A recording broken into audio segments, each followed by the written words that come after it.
మొన్ననే మన వైమానిక స్థావరాలకు ఇదే మన వైమానిక చీఫ్ ఒక మాట చెప్పుకొచ్చారు. ఆహ్, ఏది భారతదేశంలో ఒప్పందాలు జరుగుతున్నాయి గానీ, మా చేతికి ఆయుధాలు రావట్లేదు, యుద్ధ విమానాలు రావట్లేదు. లేట్ అయిపోతుందని. రఫేల్ ఒకటి వచ్చినయి తప్పించి, మిగతా అయన్నీ గూడా అట్లున్నాయి. హిందుస్థాన్ ఏరోనాటికల్ లిమిటెడ్ ఎప్పుడో ఇవ్వాలన్నటువంటి తేజస్ లాంటి అందట్లేదు అన్నటువంటిది అసంతృప్తి వ్యక్తం చేసింది చూసాం. ఇప్పుడైతే మార్చి కల్లా 6 తేజస్ యుద్ధ విమానాలు రాబోతున్నాయట. ఇంజన్ల సరఫరాతోనే ఆలస్యమైందట.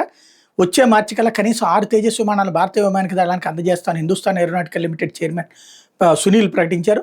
ఈ తేలికపాటి యుద్ధ విమానాలు హెచ్ఏఎల్ తయారు చేస్తుంది. అమెరికాకు చెందిన జీ ఏరోస్పేస్ నుంచి వీటి ఇంజన్లు F404 అనుకున్న సమయానికి వస్తే విమానాల సరఫరా ఆలస్యం అయ్యేది కాదన్నారు.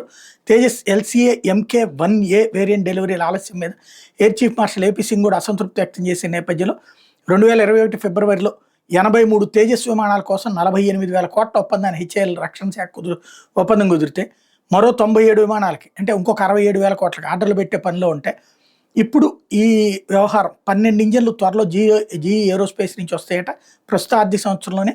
తద్వారా తేజస్ విమానాలు ఐఏఎఫ్కి డెలివరీ చేసేందుకు వీలవుతుందని, 2023లోనే అందాల్సిన ఇంజన్ల ఆలస్యం వల్లే ఈ విమర్శలు ఎదుర్కోవాల్సి వచ్చిందని ప్రకటించారు. మాకు ఒక్క ఇంజిన్ మాత్రం వచ్చింది, జీఈ నుంచి ఇంజన్ల సరఫరా స్థిరంగా ఉంటే వచ్చే ఏడాదిలో 16 విమానాలు తయారు చేయాలని హెచ్ఏఎల్ భావిస్తుందని ప్రకటించారు. ఇక్కడ సమస్యల్లో ఆ జీఈ సంస్థే నాటకం ఆడుతోంది, అమెరికా నాటకం ఆడిస్తోంది.